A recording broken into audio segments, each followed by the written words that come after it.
इकाई पद्य क्रमांक 6 हम उस धरती की संतति हैं। इसके रचयिता हैं उमाकांत मालवीय जी। प्रस्तुत कविता कव्वाली के रूप में लिखी हुई रचना है, जिसमें कवि उमाकांत मालवीय जी ने लड़के और लड़कियों के दल के बीच नोक-झोंक पेश करते हुए देश के शूरवीर, ऐतिहासिक एवं पौराणिक चरित्रों का उल्लेख किया है। पहले चरण में लड़कों का दल और दूसरे चरण में लड़कियों का दल दोनों देश के वीर और वीरांगनाओं की प्रशंसा करते हैं। तीसरा चरण लड़के और लड़कियां, इन दोनों का समूह मिलकर स्त्री और पुरुष का भेदभाव मिटाकर समानता दिखाने की कोशिश करते हैं, क्योंकि स्त्री और पुरुष ये दोनों भारत माता के रथ के पहिए हैं और ये बात हमें भूलनी नहीं चाहिए। मैं कविता पढ़ता हूँ, आप ध्यान से सुनिए। हम उस धरती के लड़के हैं जिस धरती की बातें क्या कहिए, अजय क्या कहिए, हाँ क्या कहिए। यह वह मिट्टी जिस मिट्टी में खेले थे यहाँ ध्रुव से बच्चे। यह मिट्टी हुए प्रहलाद जहाँ जो अपनी लगन के सच्चे थे। शेरों के जबड़े खुलवाकर थे जहाँ भरत दतूली गिनते। जयमल पत्ता अपने आगे थे नहीं किसी को कुछ गिनते। इस कारण हम तुमसे बढ़कर हम सबके आगे चुप रहिए, अजी चुप रहिए, हाँ चुप रहिए। हम उस धरती के लड़के हैं। अब इस पद का भावार्थ देखिए। हम उस धरती के लड़के हैं जिस धरती की बातें क्या कहिए, अजी क्या कहिए, हाँ क्या कहिए। मतलब हम उस धरती माता के लड़के हैं, अर्थात भारत माता के लड़के हैं, जिस धरती के बारे में जितना कहा जाए उतना कम है। यह वह मिट्टी जिस मिट्टी में खेले थे यहाँ ध्रुव से बच्चे, अर्थात यह वह मिट्टी है जिस मिट्टी में कभी ध्रुव जैसे निडर बालक खेले थे। ये ध्रुव कौन है? राजा उत्तानपाद और रानी सुनीति के पुत्र, वे एक महान विष्णु भक्त थे। आगे देखिए। यह मिट्टी हुए प्रहलाद जहाँ जो अपनी लगन के सच्चे थे, अर्थात इस धरती पर भक्त प्रहलाद जैसे बालक का जन्म हुआ, जिसके भक्ति के कारण ईश्वर को भी इस धरती पर नरसिंह अवतार लेकर आना पड़ा। आगे देखिए। शेरों के जबड़े खुलवाकर थे जहाँ भरत दतूली गिनते, अर्थात इस भारत देश में भरत जैसे पराक्रमी राजा पैदा हुए, जो शेर का जबड़ा खुलवाकर उसके दांत गिनने का साहस और हिम्मत रखते थे। ये भरत राजा कौन थे? राजा दुष्यंत और शकुंतला के पुत्र, इनके ही नाम पर हमारे देश का नाम भारत पड़ा है। आगे सुनिए। जयमल पत्ता अपने आगे थे नहीं किसी को कुछ गिनते। अर्थात हमारे भारत देश में जयमल पत्ता जैसे पराक्रमी पुरुष पैदा हुए थे, जिन्होंने हिम्मत के साथ मुगलों की बड़ी सेना से युद्ध किया था और अपने किले की रक्षा की थी। आगे देखिए, इस कारण हम तुमसे बढ़कर हम सब के आगे चुप रहिए, अजी चुप रहिए, हाँ चुप रहिए। अर्थात इन पराक्रमी लोगों के कारण भारतीय पुरुष सबसे आगे हैं और बाकी लोगों को उनके सामने चुप ही रहना चाहिए। अर्थात लड़कियों को लड़कों के सामने चुप रहना चाहिए। आगे देखिए, बातों का जनाब शऊर नहीं, शेखी न बघारे, हाँ चुप रहिए, हम उस धरती की लड़की हैं जिस धरती की बातें क्या कहिए। अर्थात यहाँ लड़कियाँ लड़कों को चुप रहने के लिए कह रही हैं। लड़कियाँ लड़कों से कह रही हैं कि तुम्हें लड़कियों के साथ बात करने का ढंग नहीं मालूम, तुम अपने स्वयं पर घमंड कर रहे हो, तुम अपनी प्रशंसा स्वयं कर रहे हो। हम भी उस धरती की लड़कियां हैं जिस धरती पर बड़े बड़े शूरवीर वीरांगनाएं पैदा होकर गए।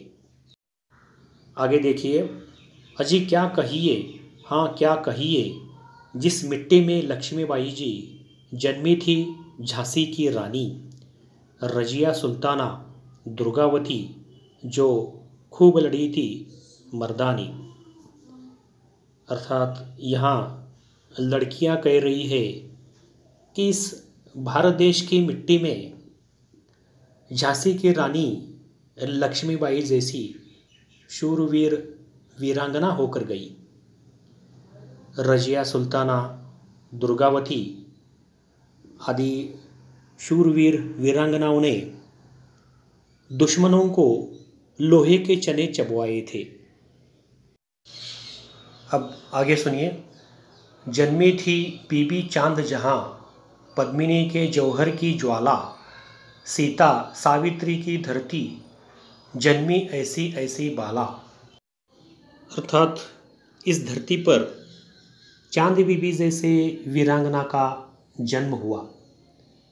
ये चांद बीबी कौन थी?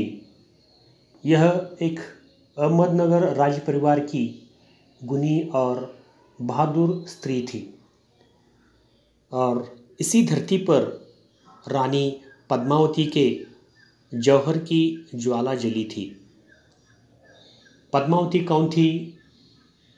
चित्तौड़गढ़ के राजा रतन सिंह की पत्नी थी और अंत में उसने किले में जौहर किया था। जौहर का अर्थ है कि राजस्थान में प्राचीन समय में एक प्रथा थी जिसमें स्त्रियां अपने स्वाभिमान के रक्षा के लिए अग्नि में प्रवेश करके अपने प्राणों की आहुति दे देती थी। सीता सावित्री की धरती, जन्मी ऐसी ऐसी बाला। अर्थात यह धरती सीता और सावित्री जैसी दिव्य नारियों ने इस धरती पर जन्म लिया था। अगर डींग जनाब उड़ाएंगे तो मजबूर न ताने सहिए, ताने सहिए, ताने सहिए, हम उस धरती की लड़की हैं। यहाँ डींग मारना का अर्थ है बड़ी बड़ी बातें करना। लड़कियाँ लड़कों से कह रही है कि यदि तुम बड़े बड़े बातें कहोगे तो हम लड़कियों के ताने सुनने के लिए तैयार हो जाओ। आगे देखिए, यो आप खफा क्यों होती है, टंटा काहे का आपस में, हमसे तुम या तुमसे हम, बढ़ चढ़कर क्या रखा है इसमें। यहाँ लड़के और लड़कियाँ दोनों को अपनी गलती का एहसास होता है कि वे व्यर्थ में आपस में एक दूसरे पर नाराज़ हो रहे हैं और आपस में लड़ रहे हैं। इस तरह एक दूसरे को बड़ा चढ़ाकर बातें बताने में कुछ नहीं रखा है। झगड़े से न कुछ हासिल होगा, रख देंगे बातें उलझा के। बस बात पते की इतनी है, ध्रुव या रजिया भारत माँ के। यहाँ लड़के और लड़कियाँ दोनों एक दूसरे से कहती हैं कि झगड़े से तो कुछ भी हासिल नहीं होता और बातें उलझ कर रह जाती है।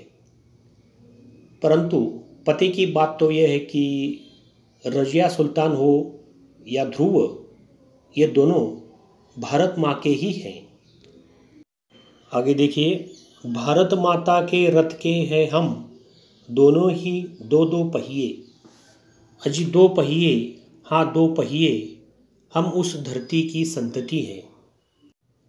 अर्थात हम लड़के और लड़कियां भारत माँ के रथ के दो पहिए हैं।